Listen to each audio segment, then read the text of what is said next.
नमस्कार। दार्श न्यूज देख रहे हैं आप सब। मैं हूं आपके साथ साहिल खेर। दारियल में बात करेंगे महिला आरक्षण को लेकर। देश की राजधानी में महिला आरक्षण को लेकर एक बार फिर बड़ा मोड़ आता दिख रहा है। प्रधानमंत्री नरेंद्र मोदी नारी शक्ति वंदन सम्मेलन में महिलाओं को लेकर कई बड़े ऐलान और दावे किए हैं। उन्होंने साफ कहा कि सरकार की योजनाओं ने महिलाओं को आर्थिक रूप से मजबूत बनाया है और अब संसद से लेकर विधानसभाओं तक उनकी भागीदारी बढ़ाने का समय आ गया है। प्रधानमंत्री ने 16 से 18 अप्रैल तक संसद का विशेष सत्र बुलाने की घोषणा की है, जहां नारी शक्ति वंदन अधिनियम को लागू करने की दिशा में अहम कदम उठाए जा सकते हैं। लेकिन इस मुद्दे पर राजनीति भी तेज हो गई है। सोनिया गांधी ने सरकार की मंशा और टाइमिंग पर सवाल उठाते हुए इसे राजनीतिक फायदा लेने की कोशिश बताया है। महिला आरक्षण का यह मुद्दा अब सिर्फ सामाजिक न्याय का नहीं बल्कि राजनीतिक रणनीति का भी केंद्र बन गया है। क्या यह ऐतिहासिक बदलाव का वक्त है या फिर चुनावी रणनीति का हिस्सा? क्या महिलाओं को वाकई जल्द प्रतिनिधित्व मिलेगा या प्रक्रिया और लंबी होगी? देश की नजरें अब संसद के इस विशेष सत्र पर टिकी हुई हैं। इस पर चर्चा भी करेंगे। दो खास मेहमान हमारे जुड़ चुके हैं और उनसे भी इन बातों को एक करके समझने की कोशिश करें। दिनेश मोहता सर हमारे साथ, सीनियर जर्नलिस्ट। सर धन्यवाद, शुक्रिया समय देने के लिए। और विक्रम मल्होत्रा जी हैं हमारे साथ। सर धन्यवाद, शुक्रिया समय देने के लिए, स्पोक्स पर्सन बीजेपी से। तो शुरुआत मैं दिनेश से करूंगा। सर, किस तरह से देख रहे हैं आप इस अधिनियम को, और ये क्या वाकई में ही महिलाओं के लिए एक कारगर कदम है, एक बड़ा कदम है, एक ऐतिहासिक कदम है? संख्या 816 पहुंचेगी, 33% आरक्षण रहेगा, परिसीमन भी होगा। बहुत से सवाल विपक्ष भी उठा रहा है। जी सर। देखिए साहिल जी, सबसे पहले आपका शुक्रिया। विक्रम जी को मेरी तरफ से नमस्कार। जैसे आपने खुद ही कहा कि अब ये राजनीतिक पॉलिटिकल एम्पावरमेंट से ज्यादा एक पॉलिटिकल इशू बन गया है, क्योंकि बीजेपी जी को ये लगता है कि जो भी पॉलिटिकल पार्टी ये डिसीजन लेगी, नेचुरली वो बेनिफिट लेने, पॉलिटिकल बेनिफिट लेने की कोशिश तो करेगी। तो बीजेपी कोशिश कर रही है, क्योंकि स्पेशल सेशन प्रधान, जैसे आपने खुद ही कहा, आपने इंट्रो में कहा कि एक स्पेशल सेशन पार्लियामेंट का अगले हफ्ते से शुरू हो रहा है। तो इसी हफ्ते से शुरू हो रहा है, सॉरी। तो उस सेशन में ये बिल जो बिल ड्राफ्ट अभी मेरे ख्याल शायद बुधवार को हमारी जो कैबिनेट की मीटिंग हुई थी, सेंट्रल कैबिनेट की, उसमें कैबिनेट ने अप्रूव कर दिया था। जी तो बिल अब पास हो चुका है, कैबिनेट ने अप्रूव कर दिया है। अब पार्लियामेंट में आएगा बिल। तो बीजेपी जब बिल पास करवा रही है, तो बीजेपी नेचुरली ये चाहेगी कि महिलाओं के वोट बीजेपी को मिले। तो इसलिए बीजेपी ये आजकल आपने देखा होगा, जम्मू में एक रैली निकली थी, नारी एम्पावरमेंट रैली। तो अब नेशनल लेवल पर भी बीजेपी की ये प्रयास करिए कि अगर अगर हम पार्लियामेंट में इस बिल को पास करवाते हैं, तो इसका हमें पॉलिटिकल बेनिफिट मिलना चाहिए। जी लेकिन जहां तक कांग्रेस की बात है, आज आपने देखा होगा कि कांग्रेस के जो नेता हैं सोनिया गांधी, उनका आर्टिकल एक देश के बहुत बड़े अखबार में एक पब्लिश हुआ है आर्टिकल। उसमें कांग्रेस की जो स्टैंड है वो क्लियर हो गया है। मुझे लगता है कि कांग्रेस सरकार को बड़ी जल्दी इस इशू पे समर्थन देने वाली नहीं है। तो इसलिए मुझे लगता है कि आने वाले दिनों में ये पॉलिटिकल मुद्दा बनेगा। पर बीजेपी ये प्रयास करेगी कि महिलाओं की जो उन्होंने एम्पावरमेंट की बात की है, पॉलिटिकल एम्पावरमेंट की बात की है, उसका राजनीतिक फायदा आने वाले चुनावों में पार्टी को मिले। पार्टी तो ये भी चाहेगी कि जो बंगाल में चुनाव होने वाले हैं, उसमें भी बीजेपी को इसका फायदा मिले। जो बाकी स्टेट्स में, जैसे तमिलनाडु में चुनाव होने वाला है, इसका भी बीजेपी को फायदा मिले।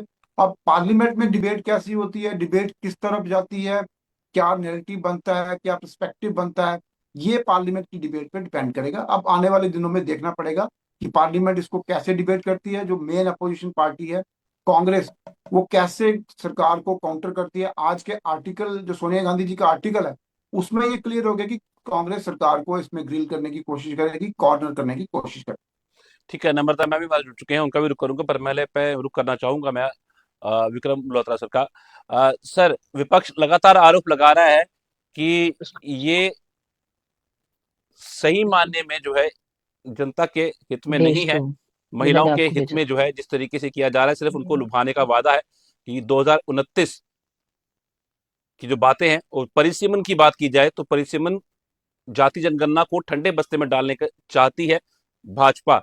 इसलिए ये सब कुछ करवाया जा रहा है। जी सर। देखिए, बहुत बहुत मैम धन्यवाद, धन्यवाद शुक्रिया। आपका। बहुत बहुत आपका धन्यवाद इस कार्यक्रम में आमंत्रित करने के लिए।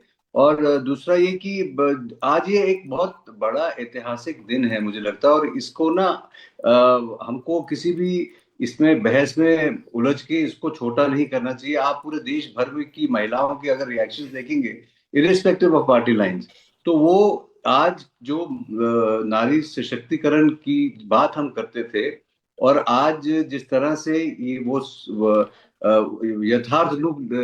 यथार्थ रूप लेने जा रहा है, वो एक दुनिया में बहुत अपनी किस्म का एक पहला ये होने जा रहा है वुमेन रिजर्वेशन।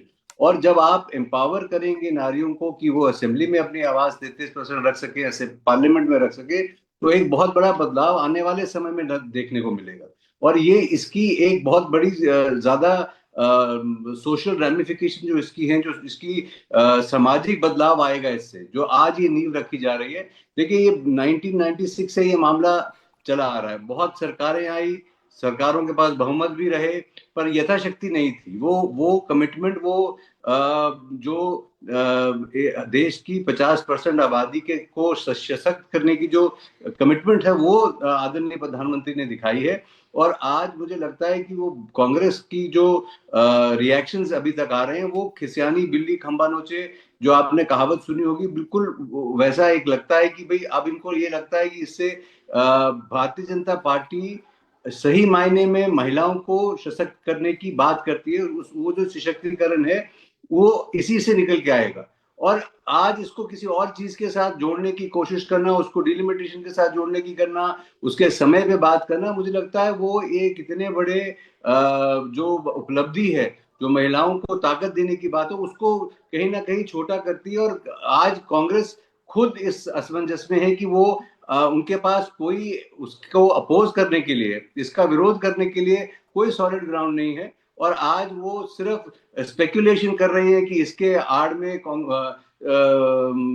पार्लियामेंट में और डिलिमिटेशन को लेके कोई वो बिल लाने की या उसको जल्दी से पास कराने की कोशिश की जा रही है। ऐसा मुझे लगता है कुछ नहीं है। ये बिल ये एक रियलिटी बनेगा, और भारत की महिलाएं जो हैं, जो आधी 50% आबादी है, वो जी इससे सशक्त होंगी। ठीक है सर, मैं दोबारा करूंगा, मैं जरूर करूंगा। नम्रता शर्मा जी का, स्पोक्स पर्सन कांग्रेस से हमारे साथ। मैम धन्यवाद, शुक्रिया समय देने के लिए।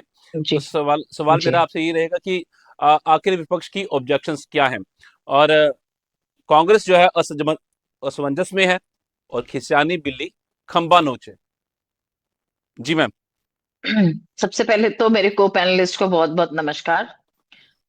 1990 से जो हमने चाहा, मंशा थी जो हमारी कि हम महिलाओं को सशक्त करें और उनकी भागीदारी राजनीति के अंदर हो, आधी आबादी को उसका हक मिले, तो मुझे लगता है कि हमें इस तरह की बातें कहना, हमें ही ये अपने आप में बहुत हास्यास्पद है। तो बात ये है कि इन्होंने ही कहा कि परिसीमन होना चाहिए, इन्होंने ही जनगणना की बात रखी। 2023 का इवेंट मैं इनको याद दिलाना चाहती हूँ। ये इवेंट मैनेजमेंट पार्टी ने 2023 में नया पार्लियामेंट बनाया, और उस पे इसी महिला वंदन अधिनियम को कहा जी हम टेबल करने जा रहे हैं। तब भी से लागू नहीं किया, 2024 के चुनाव थे। तो आज बड़ी बड़ी बातें करना, आज फिर जब चुनाव देखे तो आ गए। अगर इनके पास कुछ देने को होता, कांग्रेस तो ये जानना चाहती है कि कांग्रेस ने पहले दिन से कहा, मल्लिकार्जुन खड़गे जी ने जो इनको पत्र लिखा था, उसमें कहा था कि आप लोग ऑपोजिशन पार्टीज को बुलाइए और एक ऑल पार्टी मीट करिए, ताकि एक रोड मैप तय हो सके और एक समय सीमा तय हो सके कि कब तक इसे लागू किया जाएगा। फिर उसके बाद उन्होंने ये कहा कि आप इसमें ओबीसी महिलाओं को कितना आरक्षण देंगे, इस पे आप बात कर लीजिए। आप बाकी सारी जो चर्चाएं हैं कि किस तरह से इसको आप लागू करने जा रहे हैं, ये आप बता दीजिए। देखिए, ये भारतीय राजनीति के अंदर एक नया अध्याय जो नरेंद्र मोदी जी लिखना चाहते हैं, ये बहुत अजीब है। क्या ऑपोजिशन का रोल नहीं होता? क्या ऑपोजिशन की जरूरत नहीं होती भारत के अंदर? आज तो मोदी जी के पास खुद इतनी संख्या नहीं है कि वो अपने बल पे सरकार चला सके। तो आज भी वो अगर आज बात करने की बात करते हैं कि उनको चाहिए, तो क्योंकि उनके पास शक्त नंबर नहीं है, इसीलिए वो चाहते हैं कि ऑपोजिशन उनसे बात करे। तो हम तो ये कहते हैं कि आप मिलके बात करिए, ऑल पार्टी मीट बुलाते, सबसे बात करते, चर्चा करते, नहीं, लेकिन उनको इसको इवेंट मैनेजमेंट की तरह लेना है। उसी पुराने जो 2023 में लाया था, 2026 में चुनाव देखते हुए आज फिर उसे नियम को सामने लाया गया। अगर लागू करना है, अगर मंशा कन्विक्शन की है, अगर कमिटमेंट की है, तो ये तीसरी बारी प्रधानमंत्री बने हैं नरेंद्र मोदी जी। 2014 में पहली बारी, फिर 2000, तो अब तीसरी बारी जो आई, तब तक उनको ये जज्बा, ये कमिटमेंट, ये कन्विक्शन कहाँ गायब थी? आदरणीय मोदी जी की, और नाम कितना सुंदर दिया है, नारी वंदन। वंदन मतलब रिस्पेक्टफुल वे में। जो प्रधानमंत्री ऑपोजिशन की एक बहुत सशक्त महिला को कभी जर्सी गाय जैसे नाम से बुलाते हो, कभी उन्हें किसी को स्वरूपनखा कहते हो, वो वंदन और वंदना शब्द भाजपा के लिए मुझे लगता है बहुत बहुत अजीब सा लगता है, इनके बीच में फिट नहीं होता। क्योंकि कितनी वंदना और कितना ये महिलाओं को सम्मान देते हैं, ये सब जानते हैं। रही बात की महिला आरक्षण देना, जब हम जानना चाहते हैं कि किस तरह से देंगे, क्या कहेंगे, तो क्या ऑपोजिशन की भूमिका नहीं है कि वो प्रश्न जा पूछ के ये जानना चाहे कि आपका क्या इसमें रोड मैप है? और मोदी जी की मंशा इसलिए हमें बिल्कुल इसमें क्लियर नहीं लगती, क्योंकि जब मोदी जी ने 370 तोड़ना हो तो मोदी जी को एक दिन नहीं लगता। मोदी जी ने जम्मू कश्मीर की स्टेट तोड़नी हो, मोदी जी को एक दिन नहीं लगता। मोदी जी ने यूएस ट्रेड करनी हो, मोदी जी को एक दिन नहीं लगता, किसी से बात नहीं करते। मोदी जी ने बाकी सारे कार्य करने हो, मोदी जी को एक दिन नहीं लगता। मोदी जी ने उसके बाद डिमोनेटाइजेशन करनी हो, मोदी जी किसी से नहीं पूछते। लेकिन महिला, ये जो सशक्तिकरण बिल, इसको पहले 2023 में टेबल करते हैं, फिर आज 2026 में भी। और कितना महिलाओं को सशक्त करते हैं ये। अपनी पार्टी के अंदर जो महिलाएं कर्मठ थी, जो पार्टी से जुड़ी थी, एक महिला को तो मैं जानती हूँ, पहले नॉमिनेट किया, इस बार उनके पति को टिकट दे दी गई। फिर एक मैं ऐसा भी जानती हूँ कि इतनी महिलाएं रह गई, एक टिकट पूरे विधानसभा के अंदर दी, वो भी ठीक मैम। जिनके पिता दिवंगत हुए थे। तो महिला जो जुड़ी थी भाजपा में, जो राजनीति के साथ, जो इनकी पार्टी के साथ, जो विचारधारा के साथ, उन सबको इग्नोर कर दिया गया। हमने देखा किसी सास भी कभी बहू से लेके स्मृति ईरानी जी को संसद में भेज दिया, कभी वो कंगना रनौत को भेज दिया। तो कितना इनमें वो जज्बा है कि महिलाओं ठीक है को मैम, जो प्रतिभा दिखा सके, पॉलिटिकल अवेयर हो, उनको मैं रुक आगे करता लाने हूँ। का, ठीक है वो मैम, हम दोबारा रुक भली करता हूँ भांति आपको। हम देखते हैं। मैम मैं जी। दोबारा रुक करता हूँ, मतलब आपका कहने का मतलब है कि 16, 17, 18 तारीख को जो ये विशेष सत्र लग रहा है, इसका कोई फायदा नहीं होने वाला है। ये 2029 को लागू होने वाला जो आरक्षण है, ये नहीं हो पाएगा, कुछ इस तो फिर तरीके से। 2029 में ही बात हो ना। आज 2026 में, पहले 2023, ये 3-3 साल के पॉज में बातें ठीक, क्यों हो रही हैं? ठीक है, मैं जवाब हर लेता हूँ मैम। चुनाव में लाते हैं, कभी वर्दी पहन के आ जाते हैं कि ठीक, मैंने ही वो ऑपरेशन सिंदूर किया था। तो ठीक है ये जो इवेंट मैनेजमेंट की पार्टी है, ये विक्रम इसकी सर। इवेंट मंशाओं पे तो मैनेजमेंट शक की है ही पार्टी, है। ये जवाब लूंगा। इवेंट मैनेजमेंट की पार्टी भाजपा, जवाब लूंगा। पहले मैं दिनेश सर का रुख करूंगा। दिनेश सर, इस 16, 17, 18 तारीख को हम कितना अहम मानते हैं? विपक्ष तो लगातार हमलावर है और ऑल पार्टी मीट की बात भी रखी जा रही है, और उन सब चीजों के बीच में कांग्रेस का साथ जो है वो कितना जरूरी है इसको पास करवाने के लिए? टेबल तो कर दिया गया, इसको लागू करने के लिए पहले भी राज्यसभा में देखिए दो दो तिहाई के आंकड़े के साथ ये पास हुआ था, पर लोकसभा में पेश ही नहीं हो पाया था। जी सर। देखिए साहिल जी, बिल तो पास हो जाएगा क्योंकि सरकार के पास मेजोरिटी है, ऐसी कोई बात नहीं है। लेकिन अनफॉर्चुनेट बात यह है कि पिछले कुछ सालों से, पिछले 5-7, 10 सालों से हम कहें कि सरकार और अपोजिशन के बीच में कोई आपस में कोऑर्डिनेटेड रिलेशन नहीं है, जबकि देश में जो इंपॉर्टेंट इश्यूज होते हैं उनमें रिलेशन होना चाहिए। इसमें कांग्रेस का भी कसूर है, जो रूलिंग पार्टी है, दोनों पार्टीज का कसूर है। मेन अपोजिशन पार्टी ने इतनी कड़वाहट पैदा कर दी है, तो जो जो रूल कर रही है पार्टी, वो भी अपने आप में ऐसे समझती है कि हमें अपोजिशन की जरूरत नहीं है। मैं आपको 1999 की एक बात सुनाता हूँ कि नए नए हम जर्नलिज्म में आए थे, कारगिल ऑपरेशन चल रहा था, तो आरएसपुरा में एक रैली हो रही थी, राजेश पायलट उस रैली को संबोधित कर रहे थे। तो पत्रकार ने उनसे सवाल पूछा उस सरकार को लेकर, उस समय बीजेपी की सरकार थी, वाजपेयी जी की सरकार थी। उन्होंने कहा कि अभी ऑपरेशन चल रहा है, हम अभी सरकार के साथ खड़े हैं, हम बिल्कुल सरकार के खिलाफ एक भी शब्द नहीं बोलेंगे। अब 2025 की आप बात कीजिए, कंपेयर कीजिए किस तरह से कांग्रेस ने सरकार को कटघरे में खड़ा कर दिया। ऑपरेशन सिंदूर चल रहा था। तो दोनों पॉलिटिकल पार्टीज का दोष है। मेरा कहने का मतलब है कंसेंसस होना चाहिए। सरकार और जो मेन अपोजिशन पार्टी, मेन क्या, जिस पार्टी का एक भी एमपी हो उसको भी ऑन बोर्ड लेना चाहिए, ताकि जब भी आप कोई इंपॉर्टेंट इश्यूज को डिस्कस करते हैं या इंपॉर्टेंट बिल जी। बनाते हैं तो कंसेंसस होना चाहिए। पर अनफॉर्चुनेटली जब से ये 2014 के बाद बीजेपी की सरकार आई है, दोनों पार्टीज का कसूर है। मैं ये नहीं कहता कि बीजेपी का कसूर है, कांग्रेस ने भी इस तरह से रिलेशन बनाए सरकार के साथ। ये अपोजिशन मतलब रूलिंग पार्टी नहीं है, वो अपोजिशन नहीं है, दुश्मन है एक तरह से। तो दोनों पार्टीज की जो लीडरशिप है, प्रेजेंट लीडरशिप है, ये आपस में कोऑर्डिनेटेड रिलेशन नहीं बना पाए। कांग्रेस की जरूरत मुझे नहीं लगता कि सरकार को पड़ेगी लोकसभा में, क्योंकि सरकार के पास एक वर्किंग मेजोरिटी है। सरकार एनडीए की अपनी मेजोरिटी है, 300 से ज्यादा सीट्स हैं, लेकिन फिर भी एक होना चाहिए कि कंसेंसस बनना चाहिए, ताकि एक बहुत इंपॉर्टेंट बिल है, एक हिस्टोरिकल बिल है। कई सालों के संघर्ष के बाद ये 1996 से नहीं, अगर पूरी हिस्ट्री देखें तो 1931 में भी ये प्रयास हुआ था महिलाओं को पॉलिटिकल इंपावर करने का। 1931 से लेकर अभी 2026 तक अब ये पहुंचा है। तो मुझे ये मेरा ये ओपिनियन है कि सभी पॉलिटिकल पार्टीज को सेम पेज पे आना चाहिए, एक कंसेंसस होना चाहिए, क्योंकि एक हिस्टोरिकल एक स्टेप, एक डिसीजन होने जा रहा है जम्मू इंडियन पॉलिटिकल सिस्टम में। बिल्कुल। जी निम्रता मैम, कुछ कह रहे थे आप? मैं रुक करूंगा फिर विक्रम सर का। जी जी, मैं दिनेश जी से ये कहना चाहती हूँ कि उन्होंने कहा कि इस पर कांग्रेस की कैसी भूमिका रही जब ये ऑपरेशन सिंदूर हो रहा था। कांग्रेस ने बिल्कुल उनका साथ दिया। उन्होंने कहा कि बढ़ चढ़कर ऑपरेशन सिंदूर में दो मुंह, आप जिस तरह से पाकिस्तान को तोड़, इसका दो क्या इसके 100 टुकड़े कर दीजिए, हम आपके साथ खड़े हैं। और प्रश्न हमने तब उठाए जब सीज फायर मैम, एक एक मैं अमेरिका सवाल से जो हुआ। मैं आपका, आप बात रहना, मैं एक सवाल रख लेता हूँ साथ में। जो आप बात कर रहे हैं ना, कुछ दिन की बात थी, उसके बाद वो जो हमारे एलओपी है ना, उनकी वहां पे जो संसद है ना, वहां पे उनके बयान से पूरी राजनीति चली। शायद मैं गलत ना हूं, जो उन्होंने बयान रखे अपने मैं उस दौरान, उस ऑपरेशन सिंदूर के बाद। साहिल जी, साहिल जी, जी मैम, साहिल जी, साहिल जी, रुकिए, मैं आपको पाकिस्तान की बता रही राजनीति चल रही हूँ। थी। जब जी पाकिस्तान के बिना तो बीजेपी की रोटी नहीं सेकी जाती है, आप हमें क्यों बता रहे हैं? लेकिन मैं आपसे ये बताना चाहती हूँ, अभी पाकिस्तान के एक मंत्री ने कहा कि हम उड़ा देंगे पूरे का पूरा बंगाल, और हमारे रक्षा मंत्री, हमारे प्रधानमंत्री और हमारे गृह मंत्री तीनों चुप्पी बनाए रहे जब अभिषेक बनर्जी ने मुद्दा उठाया कि कैसे एक पाकिस्तान के। तो ये हमें ना बताएं कि क्या कहना है, लेकिन मैं आपसे ये कह रही हूँ कि बिल्कुल कांग्रेस ने कहा हम आपके साथ खड़े हैं, लेकिन एक अमेरिका जैसा देश हमें बताएगा कि आप सीज फायर कर दीजिए, और वो कहता है कि हमने कहा कि ट्रेड के चलते हमने सीज फायर करा दिया। साहिल जी, आपने ये भी देखा था कि आपने खाली यही देखा था कि एलओपी ने क्या कहा? ठीक है तो मैम, ये मुझे मुद्दा ही लगता नहीं है था ना मेरा, वैसे ये थोड़ा अलग हो जाएगा। अब मैं जवाब ले मुद्दा लेता हूँ, नहीं था, मुद्दा नहीं था, जवाब लेता हूँ। मुद्दा नहीं था, तो ठीक, बीच में नहीं बोलना चाहिए था। नहीं आपने मैं बात दिनेश कही जी ना, को कह रखी रही ना, थी। आपने वो बात की ना कि देखिए ऑपरेशन देखिए, सिंदूर की, एक मिनट, एक तो मिनट, मेरा एक मुझे मिनट। लगा कि मैं और ये मैं जवाब रखूं। जी जहां जी जी तक, बिल्कुल जी बिल्कुल, जहां तक मैं जानती हूँ, दिनेश जी ने कहा कि बीजेपी को जरूरत ही नहीं पड़ेगी कांग्रेस की या ऑपोजिशन पार्टीज की।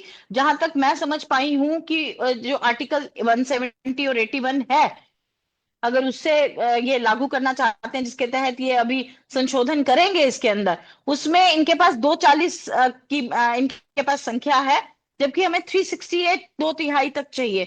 तो इनको बिल्कुल ऑपोजिशन पार्टीज की जरूरत पड़ेगी, नीतीश नायडू के अलावा भी, दो बैसाखियों के अलावा भी इनको और बैसाखियों की जरूरत पड़ेगी इस अधिनियम इसको लागू करने में।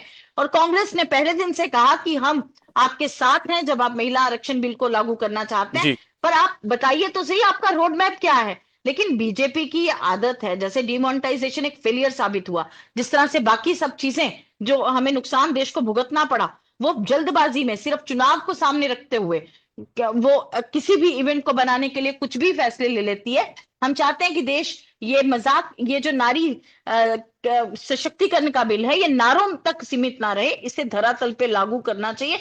और जब लागू हो तब इसकी बात, तब ढोल नगाड़े होने चाहिए। 2023 में नगाड़े, फिर 2024 ठीक के चुनाव देखते हुए, अब ठीक 2026 में नगाड़े, 5 राज्यों के चुनावों को देखते हुए। तो ये जो ढोल नगाड़ों की सरकार है, जो अपनी पैकेजिंग इस तरह से करती है अपनी बातों की, हम उस चीजों के उस पे सवालिया निशान खड़ा करते हैं।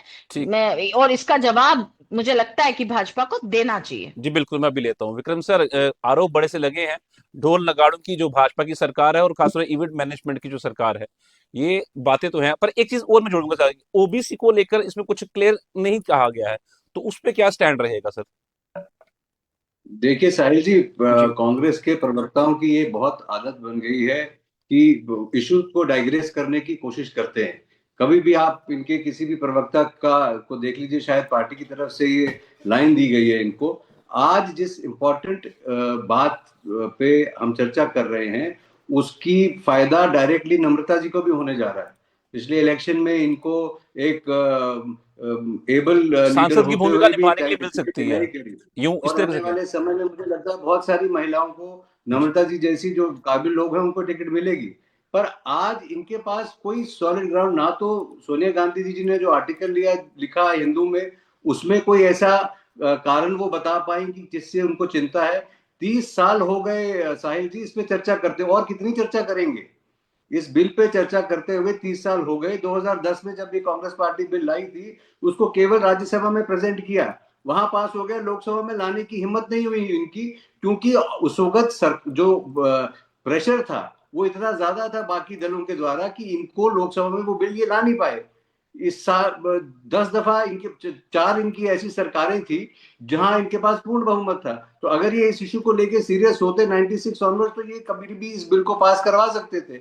आज असमंजस की स्थिति ये है कि अब ये बिल एक रियलिटी बनने जा रहा है, और ये रियलिटी आदरणीय प्रधानमंत्री के हौसले की वजह से, उनके जज्बे की वजह से, और उनका जो कमिटमेंट है वुमेन एम्पावरमेंट को लेके, भारतीय जनता पार्टी का जो कमिटमेंट है। और दूसरी जो सबसे बड़ी प्रॉब्लम कांग्रेस के लिए है कि कांग्रेस के लिए अगर आप जम्मू कश्मीर स्टेट ही देख लें तो 90 सीटों पे कैंडिडेट ही बराबर नहीं मिलते।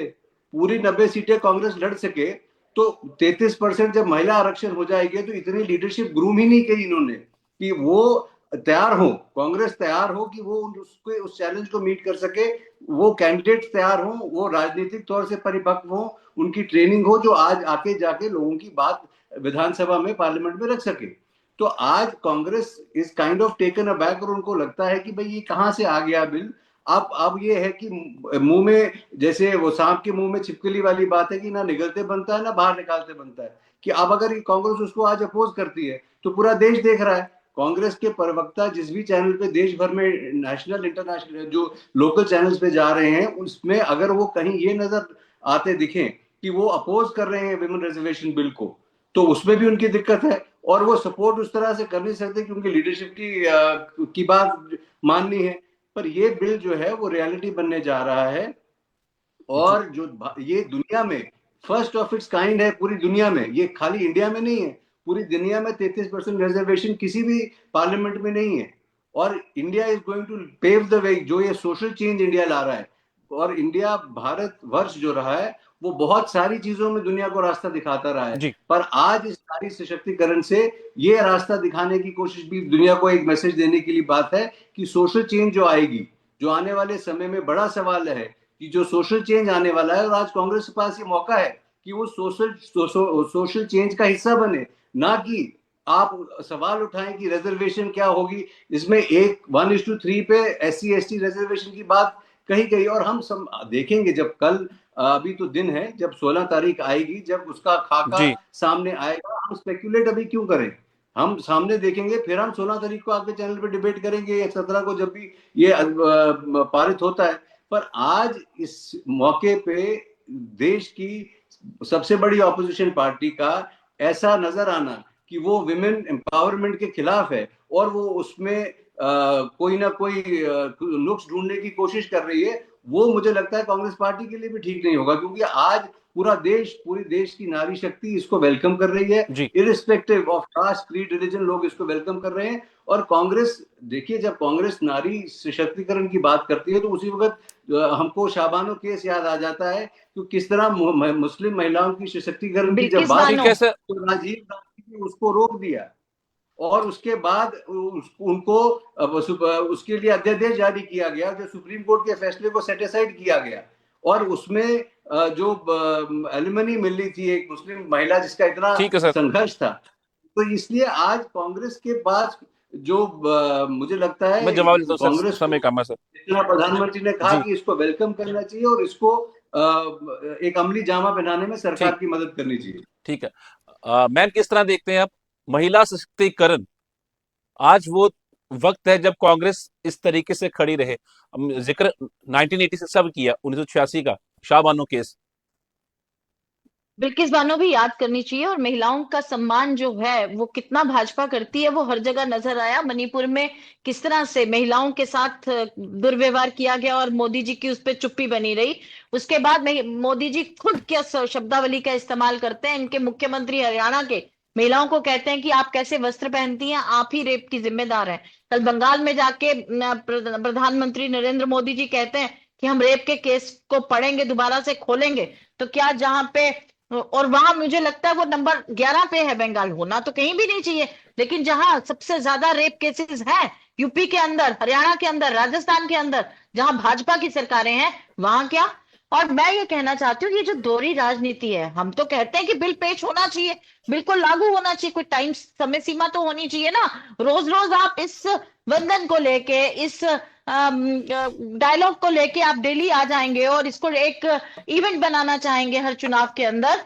हमने देखा है ये राजनीति के अंदर जिस तरह से मोदी जी ने इस राजनीति का जो नया नैरेटिव सेट करने की कोशिश की है, जी कभी किसी तरह का अभिनय करना, कभी किसी तरह का अभिनय करना, हम उस अभिनय के खिलाफ हैं। और जी बेसिकली जो ये विमेन, अभी मैं सुन रही थी कि महिला आरक्षण के खिलाफ कांग्रेस नजर आ रही है। कैसे नजर आ रही है महिला आरक्षण के खिलाफ? हमने तो ऐसी कोई बात नहीं करी। हम तो ये कहते हैं कि अगर लागू करना है तो 2023 में ही कर देते, 2024 में देते। तो नम्रता शर्मा की जितनी चिंता हो रही है, नम्रता शर्मा को भी मजबूरी में पार्टी को टिकट देनी पड़ती। जी अब 2026 है, 2029 में लागू होना है। आज 2026 में फिर इस पे डिबेट हो जाएगी, ताकि चुनावों को देखते हुए, हर बार चुनाव को देखते हुए, कभी हम पुलवामा पहलगाम में जो होता है उसकी वर्दियां पहन लेते हैं चुनावों के दौरान, कभी उसको बेचते हैं, कभी इस तरह की। तो हम ये कहना चाहते हैं कि अभिनय बंद जल्दी करें, खत्म किया, देश को समय कम है, चलाना जल्दी। अभिनय करने से अलग जी है। और मुझे लगता है कि महिला आरक्षण के खिलाफ कोई नहीं है। जी हम ठीक चाहते हैं कि हमें भी उसमें शामिल किया जाए। ठीक देश की राजनीति में ऑपोजिशन की एक बहुत अहम भूमिका है, और इस बिल्कुल अहम भूमिका को नरेंद्र मोदी को समझना जी चाहिए। बिल्कुल। दिनेश सर, आखिरी 30 सेकंड बचे हैं, आपका क्लोजिंग कमेंट।